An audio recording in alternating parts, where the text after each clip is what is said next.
le dernier Astérix vient de dépasser le million d'exemplaires vendus et que le voyage de Shuna de Miyazaki dépasse quant à lui les 50 000 exemplaires, c'est complètement fou.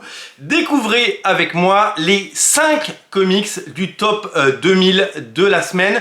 Parmi les 2000 meilleures ventes en librairie en France, et donc les 200 BD, eh bien, quels sont les 5 seuls comics qui figurent dans ce classement? C'est ce que nous allons découvrir ensemble. Bienvenue dans ces émissions qui analysent avec vous eh bien, le marché des comics, un marché à mettre en avant, un marché à soutenir, un marché passionnant, un marché de passionnés, un marché qu'on aime et un marché qu'on essaye tous les jours de comprendre un petit peu plus. Alors, je peux vous le dire, dans le top 2000 de la semaine, il n'y a pas l'ombre d'un omnibus, il n'y a pas l'ombre d'un omniblut, il n'y a pas l'ombre d'un omnilux ou d'un maxi omnibus.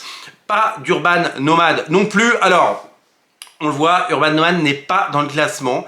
La tendance que j'ai, c'est que la première vague, eh bien, sur la durée, s'est imposée et que l'accueil des dernières vagues, notamment la 4e, est un peu plus timide. Est-ce qu'il y a déjà un effet de lassitude qui s'installe? Je ne sais pas. Mais certains succès sont au rendez-vous puisque mon petit doigt me dit que la Cour des Hiboux en version Urban Nomad c'est vendu à plus de 17 000 exemplaires, donc c'est un plébiscite, c'est un phénomène. On comprend mieux pourquoi DC Comics eh bien, a décidé de lancer un équivalent d'Urban Nomad avec son DC Compact Comics qui arrive en 2024 aux États-Unis. Alors, il n'y a que 5 comics dans le top 2000, il y en avait 8 la semaine dernière, autant vous dire que les places sont chères. Est-ce que je commence par le 5 ou est-ce que je commence par le 1? Eh bien, je vais commencer par le 5 et avec un de mes chouchous et un des titres que je vous recommande chaudement. Alors, il n'y a pas la place, il n'y a pas le début de l'apparition d'un Wildcat de Jim Lee. Il n'y a ni le tome 1 ni le tome 2 dans ce classement, je vous le dis tout de suite. Je pense que ça va être très difficile pour ces comics, malgré la présence de Jim Lee. C'est quelque chose qui pourra marcher dans la durée. S'ils en vendent 100 par semaine pendant 100 semaines, évidemment, ce sera très intéressant. Mais c'est un titre qui s'est vendu à moins de 300 exemplaires en première semaine. Batman Spawn, qui est sorti il y a 2 semaines, s'est vendu en semaine 2 à 382 exemplaires. Et au total, au national, nous sommes à 864 exemplaires. Le Batman Spawn 94 n'est plus dans le classement. Donc le 5e comics cette semaine s'est vendu seulement à 382 exemplaires. Ça donne le 4e de ce top 5 sur les 2000 livres vendus en librairie en France cette semaine. C'est Walking Dead Clementine. Alors, dans son article, Jérôme Lachasse de BFM parlait de Clementine et du retour de Walking Dead. Walking Dead qui pendant longtemps a été, eh bien vous le savez, ce succès absolument incroyable, 100 000 exemplaires au titre, plus de 5 millions d'exemplaires vendus en France. Pendant des années, on a dit les comics ça cartonne parce que Walking Dead cartonnait. On attendait le retour de Walking Dead, c'est exactement le même format, les auteurs sont différents puisque c'est Tilly Walden qui est aux manettes et que c'est résolument orienté Young Adult. Eh bien, ce tome 1 s'est vendu en 2e semaine autour de 400 exemplaires, ce qui fait que nous sommes, au bout de 10 jours, à 1500 exemplaires.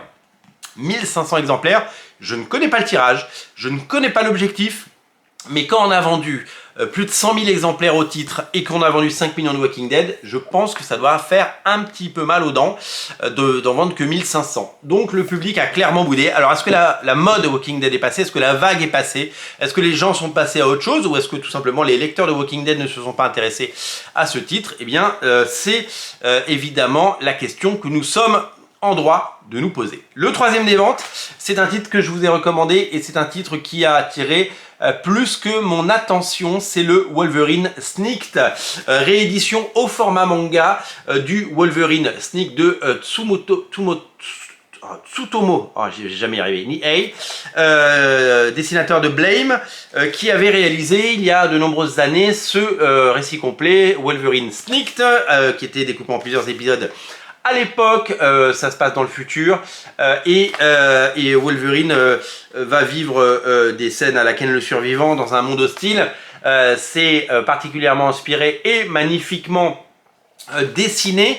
Le format est celui, vous le savez, des Perfect Edition et des Urban Nomades, et je mettais beaucoup d'espoir dans ce titre. Il est 3e des ventes, donc il tire son épingle du jeu, mais il est que à 530 exemplaires vendus. Alors c'est mieux que tout le reste, hein, c'est mieux que tout ce qui est sorti, c'est mieux que tous les omnibus sortis chez Panini, c'est mieux que les 40 titres sortis ce mois-ci chez Panini, et c'est mieux que des titres comme les Tortues Ninja de iComics, c'est mieux que beaucoup de choses. On verra sur la durée si Snikt arrive à s'imposer et à trouver son public, je le souhaite en tout cas, puisque le format est chouette, l'histoire est super et le dessin est flamboyant, vous aimez cet auteur, et donc je pense qu'il n'y a que des bonnes raisons pour que ce titre soit un succès, qu'il soit pris en main et qu'il soit acheté. Alors il faut savoir que les ventes deviennent assez folles quand arrive Noël, c'est-à-dire que là on va arriver sur décembre et là il y a tout qui va marcher, ou quasiment tout, donc il va y avoir un effet de volume qu'il n'y a pas le reste de l'année. Les 3 semaines avant Noël, il se passe toujours des choses. En tout cas, je me réjouis que ce titre soit dans le top 5 et donc soit dans le top 2000 parce qu'il n'y a que 5 comics dans le top 2000. Mais 530 exemplaires, sa carrière est devant lui. Sachez que Demon Days, que je n'ai pas entre les mains, eh bien, est sorti au même format a priori. Vous le savez, c'était aussi sorti une première fois dans un grand format et ça ressort en format manga pour une deuxième chance puisque un libraire m'a dit à l'oreille que ça n'avait absolument pas du tout marché, le récit de Peach Momoko qui évidemment a été un peu timide. Le deuxième des ventes, c'est eh bien la star de Noël, le comics qu'on va retrouver sous tous les sapins. C'est le Batman Joker Deadly Duo de Marc Silvestri. Chaque Noël, eh bien DC Comics nous sort un gros titre Batman. Il y a eu Batman Damned, il y a eu le Batman White Knight et ses suites, eh bien il y a le Batman et Joker Deadly Duo de Marc Silvestri. La légende revient et nous continue de figurer dans ce top semaine après semaine. Il se positionne pour Noël et on peut espérer des ventes à plusieurs milliers d'exemplaires à la fin. Nous sommes sur cette 3e semaine à 573 exemplaires vendus partout en France. Ça reste confidentiel, mais c'est le plus gros titre DC Comics et Urban Comics du classement et on arrive tranquillement, facilement à 2500 exemplaires vendus, 2500 exemplaires pour le Deadly Duo de Marc Silvestri. C'est tout simplement eh bien, le succès du moment et je pense que c'est un titre qui peut aller chercher plusieurs milliers d'exemplaires. On a vu cette semaine dans l'article justement de Jérôme Lachasse que certains titres comme Batman White Knight s'étaient vendus à 70 000 exemplaires, Batman Damned à 30 000. Est-ce que celui-là aura des jambes assez longues pour arriver jusque là? Eh bien, on découvrira ça si on a l'info évidemment à un moment. Mais j'ai l'impression que les éditeurs parlent de plus en plus de chiffres de vente et donc qu'il se passe véritablement quelque chose. Lady Mechanica n'est plus dans le top 2000. Lady Mechanica, ça veut dire que ça vend moins de 300 exemplaires par semaine. J'espère que ça va continuer parce que c'est un titre super, Lady Mechanica. En plus, c'est les origines et j'espère que sur la durée, ce titre réussira eh bien, à performer tout simplement. Le numéro 1, je ne l'ai pas entre les mains parce que c'est pas un titre qui m'avait attiré. C'est le nouveau Miles Morales, vous savez, qui est sorti en blind pack avec plusieurs couvertures et dont certaines couvertures très rares. Et eh bien, vous achetiez l'album et vous découvriez la couverture après l'avoir ouvert. Lui est à plus de 1200 exemplaires.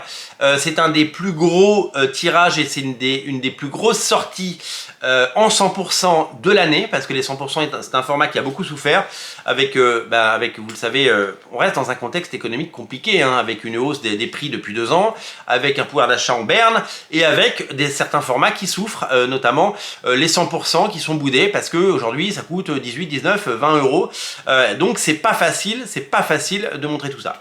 Donc voilà, il n'y a que 5 comics dans le top 2000. Ça veut dire que tous les autres comics sortis depuis septembre, tous les autres comics sortis depuis la nuit des temps sont à moins de 300 exemplaires semaine. C'est quand même fou quand on y pense. Nous sommes sur un marché de niche. Alors quand on dit qu'on est sur un marché de niche, c'est pas une fin en soi. Demain, il peut y avoir un nouveau Walking Dead. Moi, depuis que je suis dans ce milieu, tout le monde attend le nouveau Walking Dead. Hein. En 2011, chez Glénat, quand on préparait le catalogue, eh bien, on disait, on cherche le nouveau Walking Dead. C'était déjà la grosse tendance du moment. Pour le moment, il n'y a pas de nouveau Walking Dead, en tout cas pas à l'horizon. Il y a des valeurs sûres, comme Batman évidemment. Il y a des coups marketing, il y a des tentatives éditoriales, il y a des choses intéressantes et il y a un brin de nostalgie aussi. En tout cas, il y a quand même 2 titres Batman et 2 titres Urban sur les 2 meilleures ventes de la semaine, c'est QFD. C'est vrai que c'est un marché très compliqué, mais c'est un marché tellement riche. Vraiment, je vous invite plus que jamais, ça va être les fêtes, à aller chez votre libraire indépendant. Je vous invite évidemment à craquer pour les comics que vous voulez lire. Je vous invite évidemment à être curieux et à utiliser vos économies, vos étrennes et ce budget alloué à vos loisirs et à vos comics. Je vous invite à acheter des comics, à lire des comics, à soutenir les comics et à montrer à la face du monde qu'il y a des jolies choses et des bonnes choses. Moi, je vais offrir des comics, j'en offre chaque année. Je vais offrir des comics à Noël. J'ai offert un Batman Joker qui est parti, que j'ai envoyé personnellement à quelqu'un de proche. Je crois que j'en avais déjà parlé. Et donc du coup, ça fait partie des choses que j'ai envie de faire parce que on aime les comics, nous on aime ça et on a envie que ça marche. Et on est un peu triste de temps en temps de voir que les rayons se réduisent. Hein. C'était aussi un des sujets de l'article de Jérôme Lachasse sur BFM, c'était que les rayons à la FNAC et chez Cultura avaient une tendance globale à diminuer et à réduire de mois en mois et d'année en année. C'est un cercle vicieux. Hein. Les FNAC faisaient des beaux rayons comics, ça se vend pas bien, donc ils les réduisent. Comme ça se réduit, eh bien ils vendent moins, et comme ça se réduit, c'est moins visible. Et donc, comme c'est moins visible, eh bien, ça se réduit encore plus. Et donc voilà. Alors il y aura toujours un rayon comics. Hein. Il y en avait déjà un à la FNAC Saint-Lazare quand j'y travaillais en 1999. Ah ouais, j'étais vendeur à la FNAC en 1999. Et il y aura toujours un rayon comics, ça va pas disparaître, c'est juste que c'est très difficile de repartir dans l'autre sens. Donc c'est le moment de prouver votre amour. Je suis sûr que vous allez vous offrir des comics, je suis sûr que vous allez en offrir, je suis sûr que vous allez vous en faire offrir, et je suis sûr que vous allez utiliser vos étrennes pour pouvoir vous acheter des albums que vous avez vus cette année et que vous regardez du coin de l'œil. En tout cas, les bonnes lectures ne manquent pas. On va essayer en décembre de faire une sélection de Noël pour évidemment vous régaler. Voilà, je suis ravi de vous proposer chaque semaine ces chiffres. J'espère pouvoir vous les proposer pendant longtemps. En tout cas, il y a des choses qui marchent. Si vous voulez des bons comics, eh bien, vous êtes sûr de ne pas vous tromper. Ça, c'est excellent.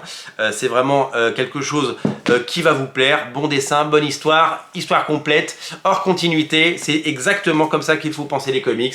21 € seulement et vous allez en prendre plein les mirettes. Lisez le Batman Deadly Duo. Je vous mets un lien dans le descriptif de la vidéo. Et si vous voulez soutenir la chaîne, eh bien, vous pouvez liker la vidéo, la commenter. Vous pouvez mettre un pouce bleu. Vous pouvez la partager. Et vous pouvez également participer au Tipeee qui est en lien en descriptif de la vidéo. Merci à vous. On se reparle très vite. Salut.